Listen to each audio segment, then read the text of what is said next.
हे आहे BTV network आणि आपण पाहत आहात चॅनल बी, प्रतिबिंब जनमनाचं.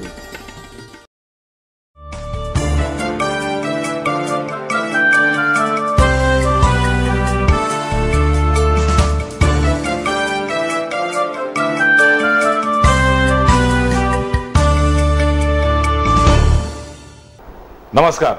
संवाद प्रतिवाद या आमच्या विशेष कार्यक्रमामध्ये आपल्या सगळ्यांचं मनापासून स्वागत. संपूर्ण विश्वामध्ये भारताला डेव्हलपिंग कंट्री म्हणजे विकसनशील देश म्हणून ओळखलं जातं. आणि जर भारतातल्या राज्यांबद्दल बोलायचं झालं तर महाराष्ट्राला डेव्हलप्ड स्टेट म्हणजे विकसित राज्य म्हणून ओळखलं जातं.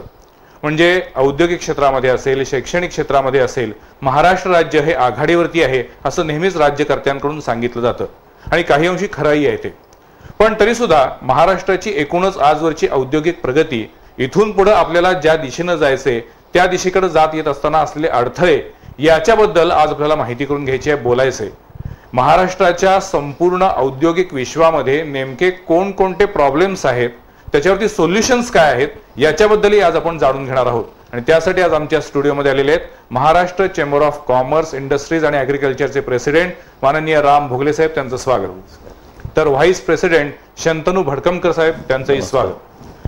दोघांचंही स्वागत. खरं तर आपण कोल्हापुरातील पत्रकारांशी या संदर्भामध्ये बोललेला आहात, आपलं मत आपण जाहीरपणे व्यक्त केलेलं आहे. एकीकडे आपण महाराष्ट्राला आता विकसित राज्य म्हणतोय, पण तरी सुद्धा दुसरीकडे जे कारखानदारांचे प्रश्न आहेत ते सुद्धा तितक्याच गांभीर्यानं भेडसावत आहेत.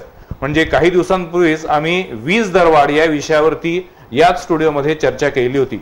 आणि आता अशी परिस्थिती आहे की महाराष्ट्रातील अनेक उद्योजक हे राज्य सोडून शेजारच्या राज्यात जातील की काय अशी भीती आहे. उद्योजकांच्या समोरचे तुमच्या दृष्टीने प्रामुख्याने प्रश्न कुठले, भोगले साहेब?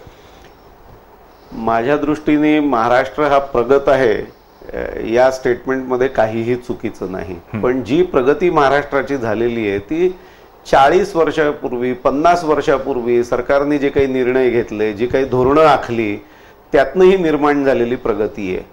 गेल्या 10-15 वर्षाच्या काळात मात्र या प्रगतीला कुठेतरी ग्रहण लागतं की काय अशा स्वरूपाची धोरणं आणि अशा स्वरूपाचं एकंदरीतच सरकारच्या जे काही ब्युरोक्रेसी आहे, मशिनरी आहे, त्याचं वागणं झालेलं आहे. आपण आज प्रगत आहोत म्हणजे आपण उद्या प्रगत राहूच असं काही खात्रीपूर्वक सांगता येत नाही. कारण आजची आपली जी परिस्थिती आहे याच्यात विजेचे दर, पाण्याला द्यावी लागणारी किंमत, रस्त्यांची अवस्था, रस्त्याला द्यावा लागणारा टोल, एकंदरीतच कामगार क्षेत्रात असलेले अनेक प्रश्न आणि महाराष्ट्रात प्रत्येक सेवेला द्यावा लागणारा दर हा इतर राज्यांच्या तुलनेत जास्ती आहे असं सर्वत्र म्हटलं जातं आणि ती सत्य परिस्थिती आहे. जर महाराष्ट्रात इंडस्ट्रीला प्रत्येक गोष्टी करता जास्तीची किंमत मोजावी लागणार असेल तर इतर राज्यांच्या तुलनेत आपण ही कॉम्पिटिशन किती दिवस टिकवून धरू शकणार आहोत? पण तरी सुद्धा आज अन्य राज्यांच्या तुलनेमध्ये महाराष्ट्र आघाडीवरती आहे हे आपण मान्य करतोच आहोत. आज आघाडीवर आहे कारण काल आपली परिस्थिती खूप चांगली होती. अच्छा, पण आपण 10 वर्षांनंतर आघाडीवर राहू का तर त्याच्याविषयी शंका निर्माण होते. त्याच्याविषयी शंका एवढ्या करता निर्माण होते की शैक्षणिक क्षेत्रात महाराष्ट्राने घेतलेली आघाडी ही खरं म्हणजे इंडस्ट्रियलायझेशनच्या मुळाशी आहे. इंडस्ट्रियलायझेशनला त्याचा फार मोठ्या प्रमाणावरती मदत झाली हेही सत्य आहे. एकेकाळी विजेच्या बाबतीत आपण आघाडी घेतलेली होती. मधला एक काळ असा होता की परत विजेचा तुटवडा होता आपल्याकडे, पण एकेकाळी विजेच्या बाबतीतही महाराष्ट्र आघाडीवर होता. म्हणजे उद्योगांना लागणारं जे पोषक वातावरण असतं या वातावरणाच्या बाबतीत महाराष्ट्र आघाडीवर होता.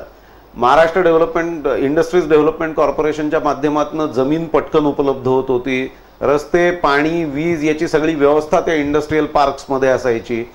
पण आजची परिस्थिती अशी आहे की महाराष्ट्रातली वीज आजूबाजूच्या स्टेट्सपेक्षा महाग आहे. महाराष्ट्रातले टोलचे दर आजूबाजूच्या स्टेट्सपेक्षा जवळजवळ 1.5 ते दुप्पट आहेत. महाराष्ट्रात कामगारांचे पगार हे आजूबाजूच्या स्टेटपेक्षा कमीत कमी 10 ते 20% जास्ती आहे. आणि हे मी मिनिमम वेजेस म्हणतोय. मग निगोशिएटेड वेजेस तर कितीतरी जास्ती आहे. मग महाराष्ट्रात तुम्ही जमीन जर एक्सपान्शन करता घ्यायचं ठरवलं तर आज MIDC कडे जमीन उपलब्ध नाही. MIDC ला नवीन जमीन अक्वायर करता येत नाही. आणि समजा तुम्ही प्रायव्हेट इंडस्ट्रियल इस्टेट्समध्ये जायचा प्रयत्न केला तर त्याच्यातही स्टेट गव्हर्नमेंटच्या अनेक नियमांमुळे अडथळे आहेत. अच्छा. हे नियम सुलभ करणे, यातल्या ज्या प्रोसिजर्स आहेत या सुलभ करणे आणि इंडस्ट्री फ्रेंडली करणे, असं आज कुठे चित्र दिसत नाही.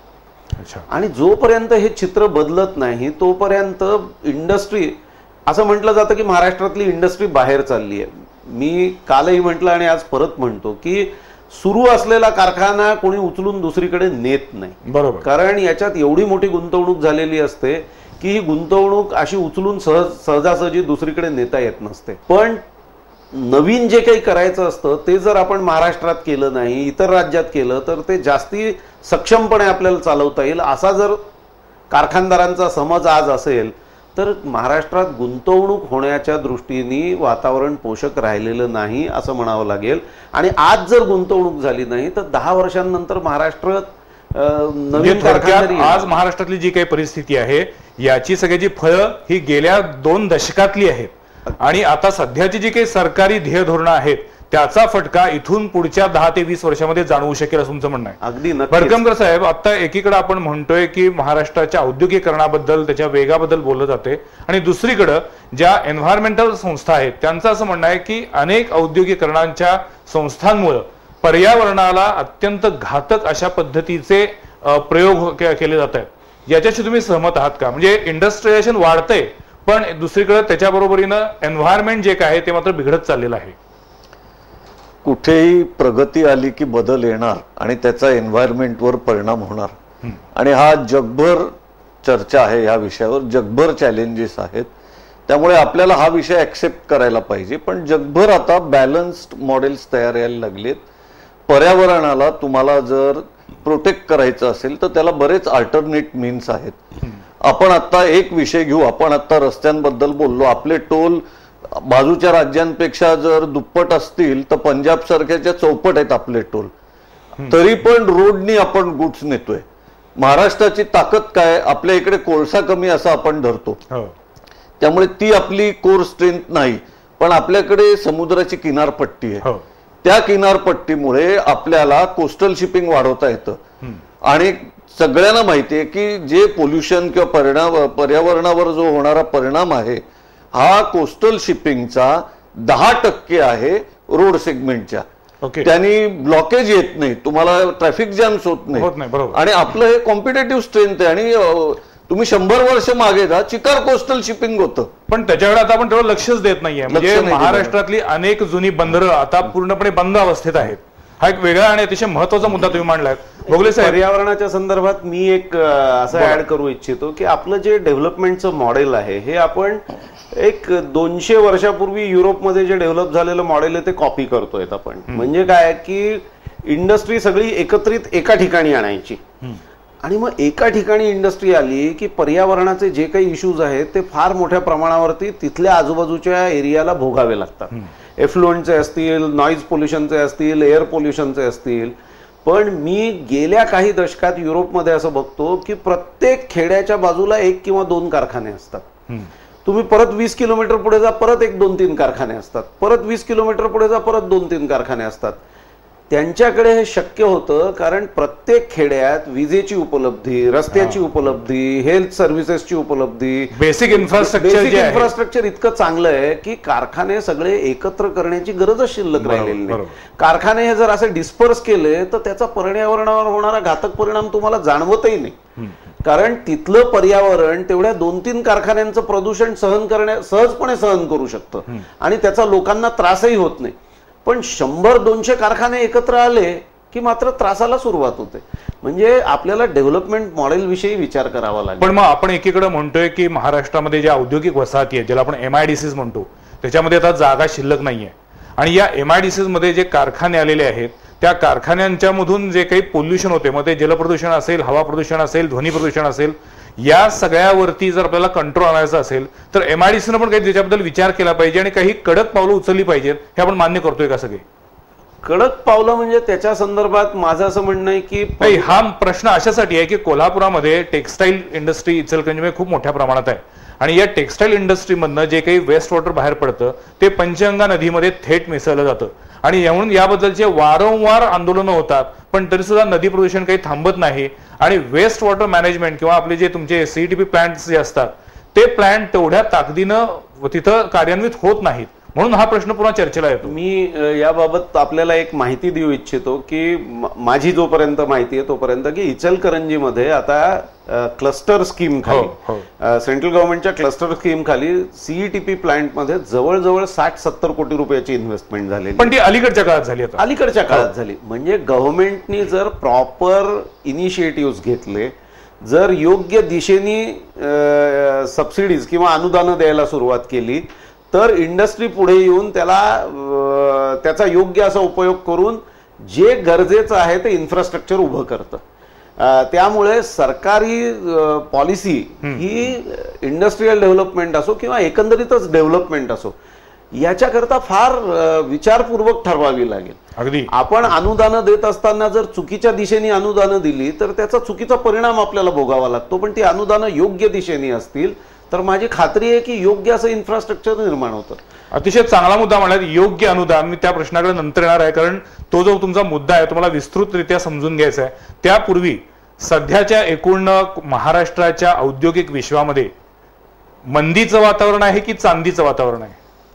मी असं म्हणेन सध्या तरी जागतिक मंदी आहे आणि भारताच्या इकॉनॉमीमध्ये जो स्लोडाऊन आलेला आहे. आपला GDP आज जो 6% वाढत होता तो 4.8% वाढेल यावर्षी अशी अपेक्षा आहे.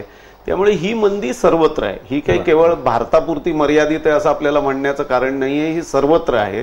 आणि या सर्वत्र असलेल्या मंदीचा काही परिणाम महाराष्ट्रावरही निश्चितपणे होतोय. आपण industrial power consumption, industrial water consumption याच्या जर फिगर्स गेल्या काही महिन्यातल्या बघितल्या तर या सगळ्या ठिकाणी निगेटिव्ह इम्पॅक्ट दिसतो आहे. आणि याचाच अर्थ असा आहे की महाराष्ट्रातलं जे उत्पादन आहे ते उत्पादन घटतंय. पण या मंदीला जबाबदार कोण असतं भडकमकर साहेब? म्हणजे कारण दर 10 वर्षांना आपण असं म्हणतो की आता जागतिक मंदी आलेली आहे. म्हणजे आता कोल्हापुरामध्ये तर या मंदीचा परिणाम असा आहे, कारण एकतर कोल्हापूर हे फाउंड्री बेस्ड इंडस्ट्री आहे, ऑटोमोबाईलशी निगडीत इथं अनेक प्रॉडक्ट तयार होतात आणि अशा काळामध्ये मंदी असल्यामुळे अनेक ठिकाणी एक एक शिफ्ट बंद झालेले आहेत काही कारखान्यातल्या. या मंदीला नेमकं जबाबदार कोण असतं? सरकारची ध्येयधोरणं की ओव्हरऑल या सगळ्या औद्योगिक विश्वातील घडामोडी? आपण एकाच कारणाला कधी पिनपॉइंट करू शकणार नाही, कारण आता आपण काही सेंट्रलाइज्ड इकॉनॉमी नाही आहोत. आपण आता मिक्स्ड मॉडेल करतोय की कॅपिटलिझम पण आहे, म्हणजे फ्री मार्केट इकॉनॉमी पण आहे आणि तुम्हाला गव्हर्नमेंट कंट्रोल्सही आहेत. आता जे रामभाऊनी सांगितलं त्याच्यात एक मी ऍड करू इच्छितो की जगभर मंदी आहे, पण त्यातल्या त्यात मॅन्युफॅक्चरिंग सेक्टरमध्ये प्रोनाऊन्स्ड मंदी आहे. म्हणजे सर्व्हिस सेक्टर तुम्हाला वाढत असल्या कारणाने कदाचित GDPचे फिगर्स चांगले दिसतात, इन्फ्लेशनमुळे GDPचे फिगर्स कधी कधी चांगले दिसतात, पण मॅन्युफॅक्चरिंग सेक्टरची मंदी बऱ्यापैकी जास्त आहे आत्ता. आणि त्याचं एक उदाहरण म्हणजे आपण जर घ्यायचं झालं तर आता न्हावाशेवा जे भारतातलं सगळ्यात मोठं पोर्ट आहे, तिथल्या कमिशनरनी सजेशन्स मागितलेत की न्हावाशेवाचा इम्पोर्ट का कमी झालाय. आपल्या भारताच्या इम्पोर्ट मधला सगळ्यात जास्त इम्पोर्ट कंटेनराइज जो आहे हा न्हावाशेवाला येतो. 20 वर्षापूर्वी 95% इम्पोर्ट हा मॅन्युफॅक्चरर्सचा असायचा, ज्याला ऍक्च्युअल युजर मॅन्युफॅक्चरर म्हणतो, त्याचा इम्पोर्ट असायचा. आज ती परिस्थिती अशी 45% इम्पोर्ट मॅन्युफॅक्चरर्सचा आहे, 55% इम्पोर्ट ट्रेडर्सचा आहे. याचा अर्थ काय होतोय की तुमच्या तयार वस्तू खूप जास्त येत आहेत.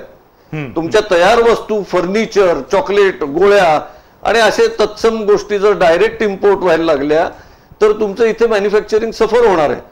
कंझ्युमरला एका प्रमाणात त्याचा फायदा होईल, पण इकॉनॉमीला फायदा होतो का तर त्याला बरेच प्रश्न येतील. तुमचं इथलं प्रोडक्शन खाली जाऊन इकॉनॉमिक ग्रोथ कधीच होऊ शकत नाही. त्यामुळे आपल्याला सगळ्याच प्रकारच्या मॉडेल्स मध्ये लक्ष घालायला लागेल. याच्यात मला एक विचारायचं, शंतनूच्या याच्यात मी एक अजून ऍड करू इच्छितो की एक तर प्रत्यक्ष मंदी आणि दुसरं मंदीचा आभास. प्रत्यक्ष मंदी म्हणजे जिथे तुमचं कन्झम्पशन अक्षरशः कमी होतं. म्हणजे मागच्या वर्षी तुम्ही 10,000 टन कन्झ्युम केलेलं आहे, यावर्षी 9,000 टनच कन्झ्युम करताय. ही झाली प्रत्यक्ष मंदी. पण अनेक वेळा असं असतं की ज्या वेळेला आपलं 10,000 टन कन्झम्पशन असतं त्यावेळेला आपलं कन्झम्पशन वाढतंय या नावाखाली आपण 15,000 टनाची कॅपॅसिटी निर्माण करतो. आणि ती 15,000 टनाची कॅपॅसिटी जशी मार्केटमध्ये यायला सुरुवात होते ती कॅपॅसिटी 15,000 टनाची होते, पण कन्झम्पशन मात्र 10,000 टनाचं 10,500 टन होतं. आणि मग कॅपॅसिटी 15,000 टनाची आहे, 10,500 टनच कन्झम्पशन आहे, म्हणजे 500 टनांनीच कन्झम्पशन वाढलेलं आहे, 5,000 टनांनी वाढलेलं नाही. तर मग मंदी सदृश्य परिस्थिती निर्माण होते. म्हणजे मी याला मंदीचा आभास म्हणतो. ओके. तर भारतात या दोन्ही गोष्टी आपल्याला बघायला मिळतात. म्हणजे काही वर्षांपूर्वी भारतात लोक असं म्हणत होते की मंदी आली, त्यावेळेला मी म्हणत होतो की भारतात मंदी नाहीये, भारतात ओव्हर कॅपॅसिटी झालेली आहे. आणि आता अशी परिस्थिती आहे की आता खरोखर मंदी आहे. पण मला सांगा, महाराष्ट्र चेंबर ऑफ कॉमर्स ही राज्यातील सर्व व्यापाऱ्यांची, कारखानदारांची एक शिखर संस्था आहे. अशा वेळेला या सगळ्या कारखानदारांच्या समोरचे प्रश्न घेऊन तुम्ही सरकारशी जेव्हा काही चर्चा करता तेव्हा सगळ्यात प्रामुख्यानं तुमच्या कुठल्या मागण्या असतील? बघा, आमच्या प्रामुख्याने ज्या मागण्या आहेत त्याच्यात मुक्त व्यापार धोरण आपण स्वीकारलंय. त्यामुळे देशातला आणि परदेशातला व्यापार आपण मुक्तपणे करण्याकरता व्यवस्था निर्माण करतोय. आणि अशी व्यवस्था निर्माण करत असताना राष्ट्रातला म्हणजे 2 स्टेट मधला भारतातला व्यापार मात्र मुक्त नाहीये, कारण आपल्याकडे व्हॅटचे दर वेगवेगळे. बरोबर. आणि महाराष्ट्रात 2 शहरामधला व्यापार मुक्त नाही. एलबीटी असेल, ऑक्ट्रा असेल. एलबीटी ऑक्ट्राच्या माध्यमातून तुम्ही अदृश्य भिंती निर्माण करता की कोल्हापूर शहरात गोष्टींची किंमत 4% जास्ती. बरोबर. कोल्हापूर शहराच्या बाहेर पडलात की अर्ध्या किलोमीटरवरच्या दुकानात ती 4% कमी. आता हा जो काही म्हणजे पण मग एलबीटीला तुमचा थेट विरोध आहे का? असे आमचं असं म्हणणं आहे की लोकल टॅक्स कुठल्याही स्वरूपाचा ज्याच्यामुळे प्राइस डिस्क्रिमिनेशन येतं असा नकोच. ओके. जर तुम्ही जीएसटी कडे जाता आहात तर जीएसटी ह्या जसा पूर्ण देशात एकच रेटनी असणार आहे. पण गेली 5 ते 10 वर्षे जीएसटी बद्दल चर्चा होतीये, त्या दिशेनं पावलं टाकतोय आपण. पण जीएसटी खरोखर कधी लागू होईल असं काही आता तुम्हाला डोळ्यासमोर चित्र आहे का? आज तरी तसं काही, कारण दरवर्षी ज्यावेळी बजेट येतं त्यावेळेला जीएसटीच्या दिशेने एक पाऊल असा शब्द बोलला जातो. जीएसटी मध्ये कधी लागू होईल पेक्षा आता परिस्थिती अशी झाली आहे की मूळ जे जीएसटीचं स्वरूप होतं आणि आत्ता जे दाखवलं जातं याच्यात खूप फरक आहे. मूळ जीएसटीचं स्वरूप जर तुम्ही पाहिलं तर सगळ्या इकॉनॉमीज इंटिग्रेट होणं. आज युरोपमध्ये, फ्रान्समधनं तुम्ही जर्मनीत जा तर बॉर्डरलेस क्लिअरन्स आहे, गुड्स पटकन जातात.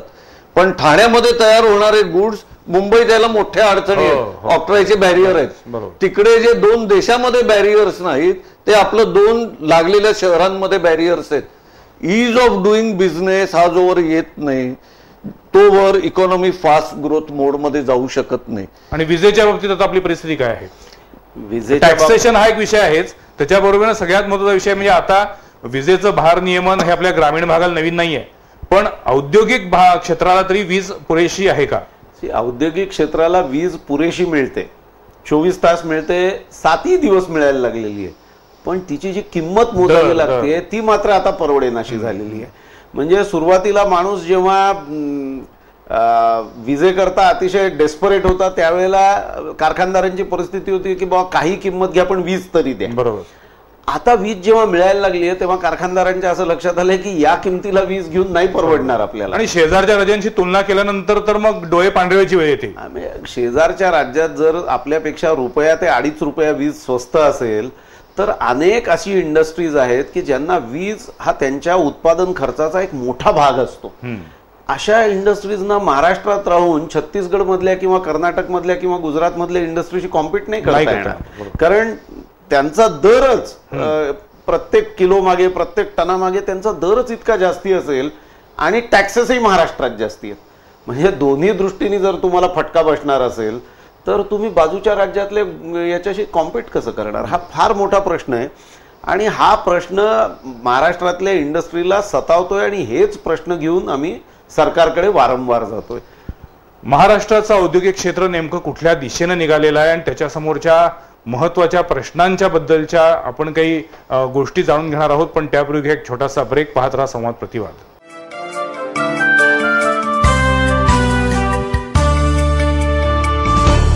प्रतिष्ठेचं रेडी पोझिशन घर आणि आता अविश्वसनीय दर. पूजा बिल्डर्स अँड डेव्हलपर्स रौप्य महोत्सवी वर्षात देत आहे 11 भाग्यवंतांसाठी खास ऑफर. नियोजित वंडर 11 मधील 7व्या मजल्यापर्यंतचे फ्लॅट रेडी आणि संधी थोडी. भाग्यवान ग्राहकांना मिळेल भाग्यशाली ऑफर. वॅट, सर्व्हिस टॅक्स आणि अन्य कोणतेही चार्जेस नाहीत. या, प्रत्यक्ष पहा, बुकिंग करा आणि लगेच राहायला या. नागाळा पार्कातील वंडर 11 मध्ये 7 मजल्यापर्यंतच्या मोजक्याच फ्लॅटसाठी ही ऑफर, तीही मर्यादित कालावधीसाठी। अधिक माहितीसाठी संपर्क Pooja builders and developers, Nagala park, Kolhapur. Phone 268-8303। Style, fashion, comfort, feel, Blue Man. पुरुषांचे व्यक्तिमत्व खुलवणारे, रुबाबदार बनवणारे प्युअर कॉटनचे, प्लेन, चेक्स आणि लाइनिंगचे एकापेक्षा एक आकर्षक शर्ट्स। ब्लू मॅन 100% एक्सपोर्ट होणारे दर्जेदार इटालियन फॅब्रिक, मजबूत स्टिचिंग, परफेक्ट फिटिंग, यामुळेच ब्लू मॅन शर्ट्स बनतात तुमच्या व्यक्तिमत्वाची ओळख। ब्लू मॅन शर्ट्सचे फॅक्टरी आउटलेट असलेले राजारामपुरी 3ऱ्या गल्लीतील श्री महावीर गारमेंट्स सादर करत आहे ब्रँड प्रमोशन ऑफर।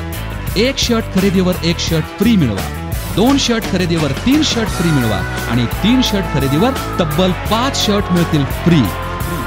अशी संधी नेहमी येत नाही। आजच राजारामपुरी 3ऱ्या गल्लीतील महावीर गारमेंट्सच्या शोरूमला किंवा पुणे बेंगलोर हायवे उजळाईवाडी येथील ब्लू मॅन फॅक्टरीला भेट द्या। Blue Man, the name for trust, quality, style and elegance. प्रतिष्ठेचं रेडी पोझिशन घर आणि आता अविश्वसनीय दर। पूजा बिल्डर्स अँड डेव्हलपर्स रौप्य महोत्सवी वर्षात देत आहे 11 भाग्यवंतांसाठी खास ऑफर। नियोजित वंडर 11 मधील 7व्या मजल्यापर्यंतचे फ्लॅट रेडी आणि संधी थोडी। भाग्यवान ग्राहकांना मिळेल भाग्यशाली ऑफर। वॅट, सर्व्हिस टॅक्स आणि अन्य कोणतेही चार्जेस नाहीत। या, प्रत्यक्ष पहा, बुकिंग करा आणि लगेच राहायला या। नागाळा पार्कातील वंडर 11 मध्ये 7 मजल्यापर्यंतच्या मोजक्याच फ्लॅटसाठी ही ऑफर, तीही मर्यादित कालावधीसाठी। अधिक माहितीसाठी संपर्क Pooja builders and developers, Nagala park, Kolhapur. Phone 268-8303।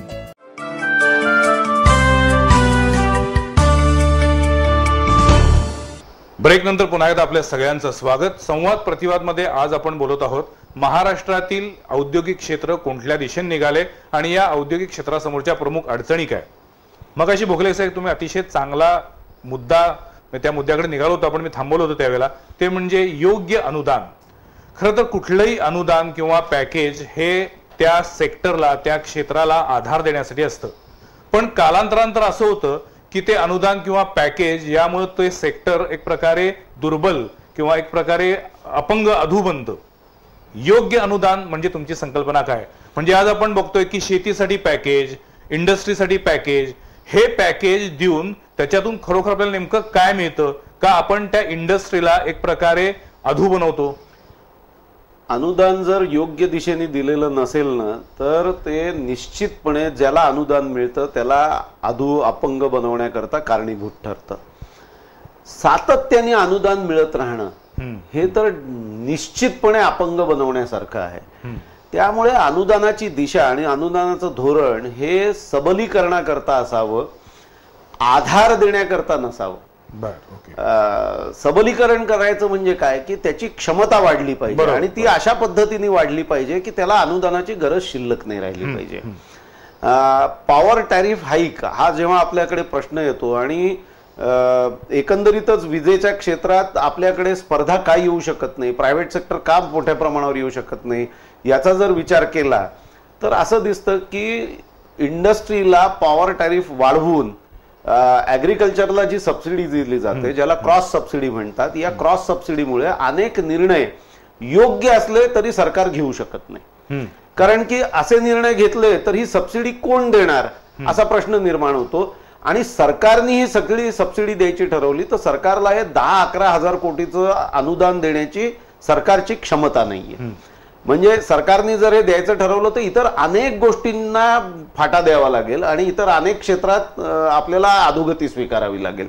त्यामुळे सरकारला हे शक्य नाहीये। मग हे अनुदान बंद होण्याच्या दृष्टीने काही आपल्या पॉलिसीज आहेत का, तर तसंही आज दिसत। आज महाराष्ट्रामध्ये आपण विजेवरती किती अनुदान देतोय शेतकऱ्यांना? शेतकऱ्यांना 3,000 कोटी रुपये सरकारच्या बजेटच्या माध्यमातून आणि साधारणतः 8,000 कोटी रुपये इंडस्ट्रीला जास्तीचा वीज दर लावून असं 11,000 कोटी रुपयाचं अनुदान आपण शेतकऱ्यांना देतो। म्हणजे कृषी क्षेत्राला अनुदान देत असताना इंडस्ट्रीवरती त्याचा बोजा वाढवलेला आहे। बोजा वाढवलेला आहे। अच्छा। जोपर्यंत हा बोजा सहन करण्यासारखा होता तोपर्यंत इंडस्ट्रीने या बाबतीत कधीही तक्रार केली नाही। पण आता हा बोजा सहन न होण्याच्या पलीकडे गेलेला आहे आणि हे अनुदान कपात होण्याची कुठलीच चिन्ह नाही आहेत. विजेचे दर जसे वाढतील तसे अनुदानाचे दर वाढतील, म्हणजे इंडस्ट्रीवरचा बोजा वाढत जाणार आहे. नाही, एकीकडं जे काही इंडस्ट्रियलिस्ट आहेत त्यांच्या अडचणी वाढत आहेत, म्हणजे त्यांनाही आज वीज दरवाढीला तोंड द्यावं लागते. तीच परिस्थिती कृषी क्षेत्रातही आहे. शेतकऱ्यांचेही प्रॉब्लेम तसे आहेतच. म्हणजे शेतकरी सुद्धा आज या वीज दरवाढीमुळे हैराण झालेला आहे. म्हणजे पश्चिम महाराष्ट्रामध्ये तर विजेचे पंप वापरणारे अनेक हजारो शेतकरी आहेत, त्यांची व्यथा तेच आहे. अशा वेळेला जर सरकारनं विजेवरची सबसिडी जी शेतकऱ्यांनी दिली आहे ती जर काढून घेतली तर मग शेती व्यवसाय पूर्णपणे मोडकळीस येईल. मी शेतीला अनुदान योग्य पद्धतीने द्यावं या मताचा आहे. मी शेतीला अनुदान देऊ नका, शेतीला मदत करू नका असं म्हणतच नाही, कारण की शेती हा आपल्या इकॉनॉमीचा जवळजवळ 18 ते 20% वाटा आहे आणि 18 ते 20% सेक्टरला जर धक्का बसला तर इंडस्ट्रीलाही धक्का बसणार आहे, कारण शेवटी शेतकरी हे आमचे कन्झ्युमर्स आहेत. बरोबर. आम्ही जे बनवतो त्यातला बराचसा माल शेतकरी विकत घेतात. त्यामुळे त्यांना तुम्ही मोडकळीत काढा असं कधीही इंडस्ट्री म्हणणार नाही. माझं म्हणणं असं आहे की त्यांना अनुदान देत असताना वर्षानुवर्ष त्यांना अनुदान घ्यायची गरज पडत राहील अशा पद्धतीने अनुदान घेऊ नका.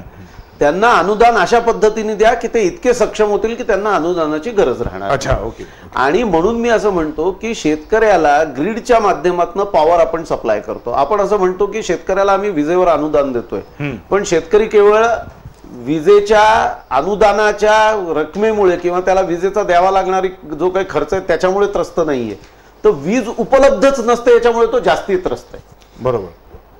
अनेक भागात महाराष्ट्राच्या केवळ 8 तासच वीज उपलब्ध आहे शेतीला, आणि 8 तास सरकार म्हणतो, पण प्रत्यक्ष शेतकऱ्याशी बोललं तर तो म्हणतो की पॉवर फेल्युअर्स आणि त्याच्यामुळे अनेक वेळा आम्हाला 2-2.5 तासाच्या वरती वीजच मिळत नाही. 20-20 तास भारनियमन या नावाखाली, लोड शेडिंगच्या नावाखाली वीज मिळत नाही, वस्तुस्थिती आहे. म्हणजे मग ही जर परिस्थिती ग्रामीण भागात असेल तर ग्रामीण भागाच्या अर्थव्यवस्थेला आधार कसा मिळेल? 11,000 कोटी रुपयाचं अनुदान खूप मोठं आहे, पण मग याच्यावर सोल्युशन काही आहे का तुमच्याकडे? याच्यावरचं सोल्युशन मी असं म्हणतो की तुम्हाला सोलर पॉवरची उपलब्धी वर्षातले जवळजवळ 260 ते 270 दिवस आपल्याकडे सोलर पॉवर उपलब्ध होऊ शकते. सौर ऊर्जा आणि सौर ऊर्जेकरता जर एखाद्या शेताचा आपण विचार करायचा ठरवला तर 2.5 एकराचं शेत म्हणजे 1 हेक्टरचं शेत, ज्याला साधारणतः ड्रीप इरिगेशन करण्याकरता 1.25 लाख रुपये खर्च येतो आणि सोलार पंप बसवण्याकरता 4 लाख रुपये खर्च येतो, म्हणजे 5.25 लाख रुपयाच्या खर्चात इथे केवळ पाणी चांगल्या पद्धतीने वापरण्याकरताची सिस्टीम येणार नाही, तर फुकट वीज म्हणजे सोलार पॉवर ही येऊ शकते. अच्छा. यातला 20% खर्च जर शेतकऱ्यांनी कॉन्ट्रीब्युशन दिलं तर 80% अनुदान सरकारने द्यावं असं आमचं म्हणणं आहे. ओके. पण हे अनुदान त्या शेतकऱ्याला एकदाच द्यावं लागेल, वर्षानुवर्ष द्यावं लागणार नाही, कारण सौर ऊर्जा ही कंटिन्युअस मिळणारी आणि मोफत मिळणारी अशी एनर्जी आहे. आणि ज्या वेळेला त्याला शेताला पाणी द्यायची गरज असते त्यावेळेला सौर ऊर्जा उपलब्ध असते. पावसाळ्यात सौर ऊर्जा नसते, पण पावसाळ्यात शेताला पाणी द्यावं लागत नाही. खरं. त्यामुळे सौर ऊर्जेची उपलब्धी ही शेतकऱ्याकडे जर असेल तर 8 तास त्याला त्याची हक्काची वीज असेल. ओके. सकाळी साधारण 9-9:30 वाजता ही वीज जनरेट व्हायला सुरुवात होईल. सूर्यवरती आल्यानंतर ती संध्याकाळी 5:30 पर्यंत ही वीज त्याला मिळेल आणि त्यामुळे त्याच्याकडे हक्काची वीज दिवसा उपलब्ध असेल.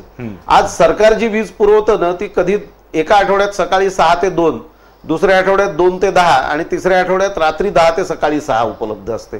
म्हणजे शेतकऱ्यांनी विजेच्या उपलब्धीप्रमाणे जर काम करायचं ठरवलं तर त्याला दर आठवड्यात आपली शिफ्ट बदलावी लागेल. सौर ऊर्जेमुळे त्याला दिवसभर वीज उपलब्ध असल्यामुळे त्याला हवं तेव्हा तो काम करू शकेल. पण ही सौर ऊर्जा देत असताना सरकारने दुसरं एक करावं की हे अनुदान दिल्यानंतर त्या शेतकऱ्याला जे कनेक्शन मिळेल विजेचं, जर त्याला ग्रीडमधनं पॉवर घ्यायची असेल तर या कनेक्शनला इलेक्ट्रॉनिक मीटर लावून त्याला इतर मंडळींप्रमाणेच विजेचा दर लावला जाईल. शेतकरी सौर ऊर्जा वापरल्यानंतर जेवढी गरज असेल तेवढीच ऊर्जा याच्यातनं घेणार आहे. इलेक्ट्रिसिटी याच्यातनं ऑब्व्हियसली इलेक्ट्रिसिटीचं पण बिल त्याचं कमी येईल.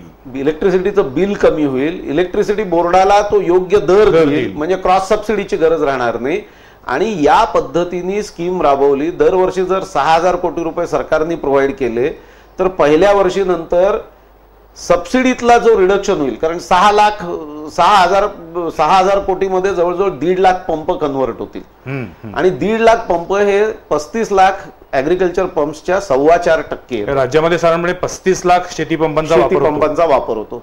तर या 35 लाख शेती पंपांपैकी जर 4.25% पंप कन्व्हर्ट झाले तर 11,000 कोटीपैकी 4.25% रक्कम पुढच्या वर्षी वाचणार आहे. बरोबर. ती रक्कम तुम्ही परत सबसिडी देण्याकरता वापरा. अशा पद्धतीने दरवर्षी ही रक्कम वाढत जाईल आणि केवळ 12 वर्षात सगळे 35 लाख पंप सोलार ग्रीडवर कन्व्हर्ट होतील. ही योजना तुम्ही सरकारपर्यंत पोहोचवली आहे? पोहोचवण्याचा आमचा प्रयत्न आहे. अजूनपर्यंत मी प्रत्यक्षरित्या जरी कुठल्याही राजकीय नेत्यांशी याविषयी बोललेलो नसलो तरी अजय मेहतांकडे जे MSCDCLचे MD आहेत त्यांच्याकडे हे प्रेझेंटेशन पोहोचलेलं आहे आमचं. जे महाराष्ट्र जनरेशन कंपनीचे आशिष शर्मा म्हणून MD आहेत त्यांच्यापर्यंत हे पोहोचलेलं आहे आणि कमर्शियल डायरेक्टर जे आहेत MSCDCLचे अभिजित देशपांडे त्यांनाही हे पोहोचलेलं आहे. अतिशय अतिशय महत्वाची आणि चांगली अशी कल्पना आहे, कारण त्याच्यामुळं तुम्ही म्हणजे असं क्रॉस सबसिडीचा प्रश्न मिटेल, त्यानंतर 24 तास शेतकऱ्यांना वीज पुरवठा होऊ शकेल, त्यामुळे ग्रामीण भागामध्ये सुद्धा जे काही फळ प्रक्रिया उद्योग असतील, शीतगृह असतील त्यांना सुद्धा चालना मिळेल आणि त्याचा एकूणच परिणाम संपूर्ण कृषी क्षेत्रावर चांगला दिसून येईल. भडकम कसं आहे, आपण जेव्हा कुठल्याही क्षेत्राच्या प्रगतीकडे बघत असतो, बोलत असतो, ते बेसिक इन्फ्रास्ट्रक्चरला महत्व असतं. त्यामध्ये रस्ते आले, वीज आली, पाणी आलं, पण ज्या वेळेला अशा बेसिक इन्फ्रास्ट्रक्चरला सरकार अपुरं पडतं त्यावेळेला मग त्याच्यातनं खाजगीकरणाच्या माध्यमातून नवीन नवीन प्रकल्प येतात. त्याला आपण मग BOT म्हणतो काही वेळा. आज कोल्हापूरचा रस्त्यांचा प्रकल्प हा BOT मधला प्रकल्प आहे जो अतिशय वादग्रस्त बनलेला आहे. अशा पद्धतीचे BOT प्रकल्प असावेत की नसावेत? पब्लिक प्रायव्हेट पार्टनरशिप हा जगभर राबवलेला कॉन्सेप्ट आहे आणि आपल्याला त्याच्या मूळ कारणात जायला पाहिजे. म्हणजे पब्लिक प्रायव्हेट पार्टनरशिपची बेसिक कारणं काय, तर सरकारकडे तेवढे फंड्स नाही नसतात. तर सरकारकडे तेवढे फंड्स नसतील तर ज्या वेळेला हा कार्यक्रम राबवतात त्याच्यातनं प्राप्ती करायची अपेक्षा ठेवू नये. म्हणजे आपण करूया व्यापार भांडवल तुमचा नफा आमचा असं काही सरकारची भूमिका असता कामा नये. ज्या वेळेला पोर्ट प्रायव्हेटायझेशन केलं किंवा आता एअरपोर्टच्या प्रायव्हेटायझेशन मध्ये 42 आणि 51% रेव्हेन्यू सरकारला जातो. तुम्ही एकीकडे म्हणायचं मला इन्व्हेस्ट करायला कॅपिटल नाही पण मग त्याच्यातनं नफा काढायचा, तर त्यांनी कधीही कॉम्पिटेटिव्हनेस येणार नाही. हे प्रायव्हेटायझेशन कशा करता करायचंय, एक आपल्याकडे कॅपिटल नाही, 2 ते कॉम्पिटेटिव्ह असायला पाहिजे, 3 त्याची क्वालिटी आहे त्याच्यापेक्षा वर जायला पाहिजे. हे 3 ऑब्जेक्टिव्ह जोवर फुलफिल होत नाही तोवर BOT असो किंवा कुठलाही पब्लिक प्रायव्हेट पार्टनरशिप तयार करू नये. दुसरं एक त्याच्यात एक पथ्य पाळायला पाहिजे, म्हणजे गव्हर्नमेंट मोनोपॉली ज्या वाईट असतात आणि त्या असू नयेत, पण गव्हर्नमेंट मोनोपॉली जर वाईट असतील तर प्रायव्हेट मोनोपॉली ज्या त्याच्यापेक्षा अनेक वाईट असतात. तर PPP यांनी प्रायव्हेट मोनोपॉलीज तयार करू नयेत आणि आपण ह्याच्यात एकंदर त्याचा जो लोकांना होणारा फायदा, कॉम्पिटेटिव्हनेस आणि एक्झिस्टिंग सिस्टीम पेक्षा सुपिरियर कसं आहे हे एस्टॅब्लिश करायला पाहिजे. अच्छा अच्छा. MIDC मध्ये संपूर्ण राज्यामध्ये सध्याची काय परिस्थिती आहे? म्हणजे आता तुम्ही म्हणता इकडे MIDC ला जागा नाही, दुसरीकडे अनेक उद्योजक राज्यातून स्थलांतरित होण्याच्या मानसिकतेमध्ये आहेत. अशा वेळेला अजून MIDC ची खरोखर गरज आहे का आपल्याला? मी म्हटलं तसं एकत्रितपणे खूप मोठ्या औद्योगिक क्षेत्रांचा विचार आता आपण करू नये. खरं म्हणजे आता आपण प्रत्येक खेड्यात कसे उद्योग निर्माण होतील, म्हणजे खेड्यातल्या खेड्यात लोकांना शेती करत असतानाच घरातल्या 3 माणसांपैकी 2 माणसं शेतीत काम करत असतील तर 1 माणूस इंडस्ट्रीमध्ये काम करू शकेल किंवा 1 माणूस शेतीत आणि 2 माणसं इंडस्ट्रीमध्ये.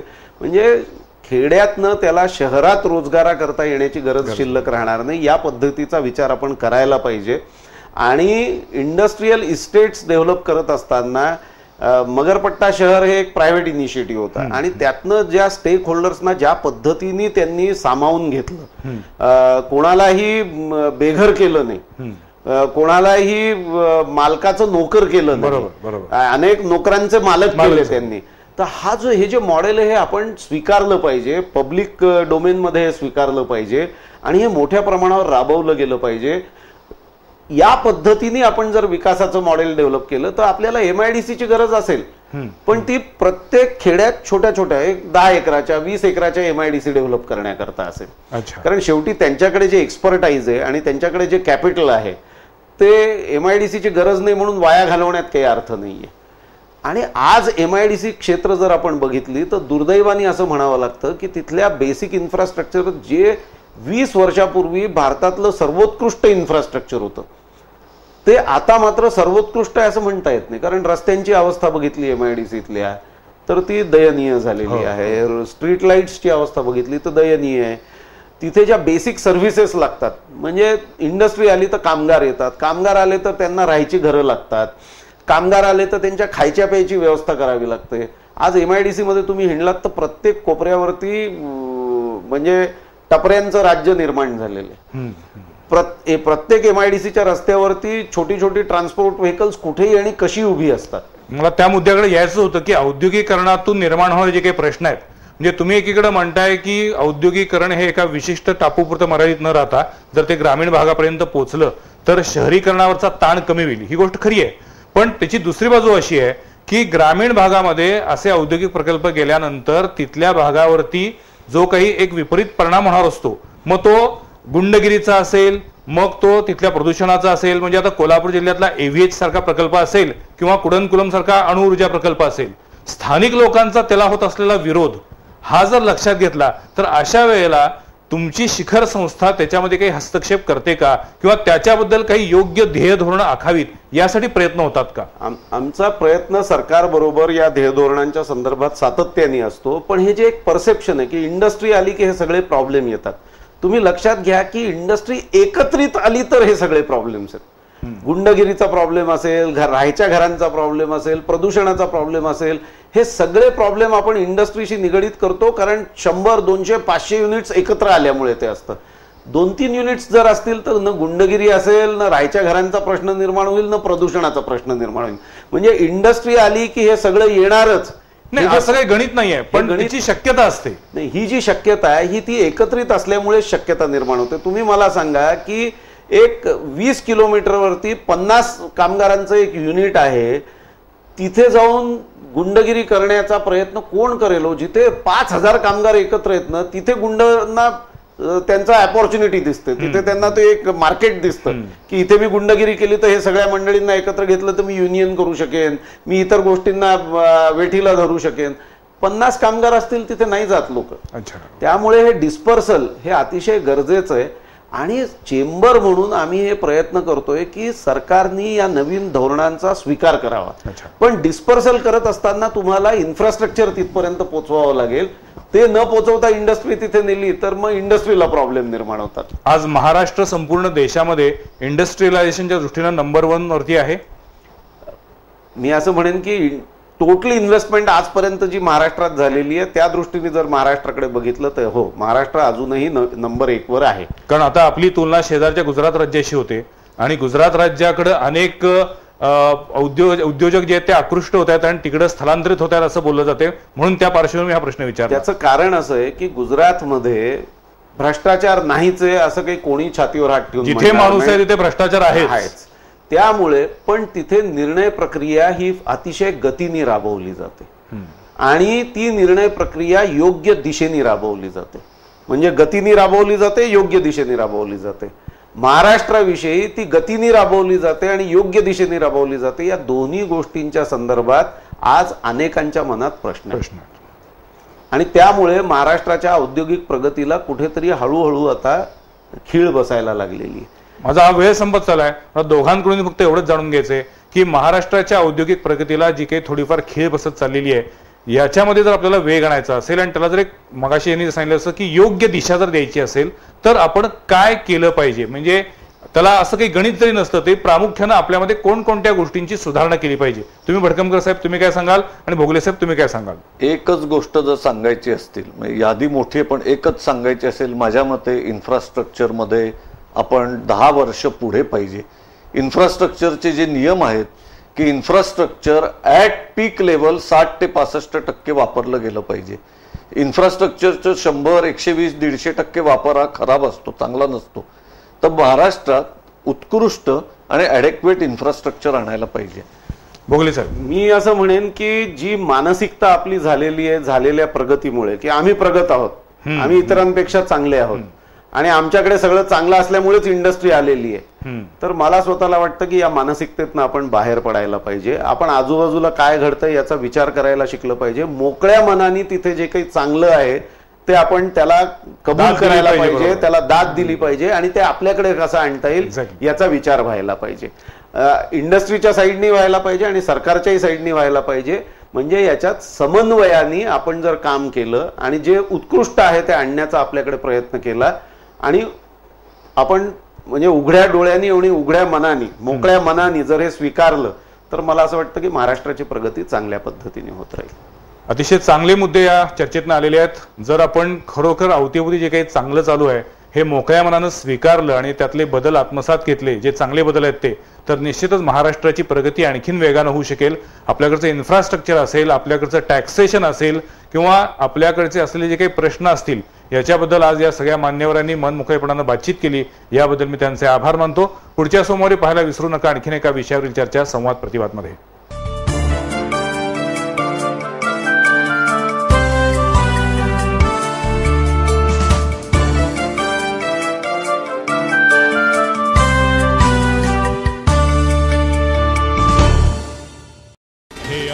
BTV नेटवर्क आणि आपण पाहत आहात चॅनल बी, प्रतिबिंब जनमनाचं.